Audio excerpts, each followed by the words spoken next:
சூர்யாவை திருமணம் செய்து கொண்ட பின்னர் நீண்ட நாட்களுக்கு பிறகு மீண்டும் சினிமாவில் நடிக்க வந்துள்ளார் ஜோதிகா. மலையாள படமான அவால்டாரியு என்ற படத்தின் தமிழ் ரீமேக் படத்தில் நடித்து வருகிறார். சொந்த பட நிறுவனமான 2D என்டர்டைன்மெண்ட் சார்பில் இப்படம் தயாரிக்கப்பட்டு வருகிறது. இப்படத்தின் முதற்கட்ட படப்பிடிப்பு டெல்லியில் நடைபெற்று முடிந்த நிலையில் தற்போது இரண்டாவது கட்ட படப்பிடிப்பு ஆரம்பமாகியுள்ளது. கேரளாவில் நடைபெற்று வரும் இரண்டாவது கட்ட படப்பிடிப்பில் ஜோதிகா ஒவ்வொரு ஷாட்டிற்கும் அதிக நேரம் எடுத்துக் கொள்கிறாராம். இதனால் படத்தை குறித்த நேரத்துக்குள் எடுக்க முடியாத நிலை ஏற்பட்டுள்ளது. மேலும் நாட்கள் அதிகமானால் தயாரிப்பு செலவுகளும் அதிகமாகும் என்பதால் விஷயம் சூர்யாவிடம் சென்றுள்ளது.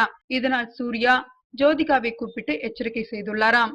ஒவ்வொரு ஷாட்டிற்கும் அதிக நேரம் எடுத்துக்கொண்டால் பின்னர் தயாரிப்பு செலவு அதிகமாகும் என்று ஜோதிகாவுக்கு எடுத்து கூறி ஒவ்வொரு ஷாட்டிற்கும் தேவையான அளவு நேரத்தை மட்டுமே எடுத்துக்கொள்ளுமாறு அட்வைஸ் செய்துள்ளாராம்.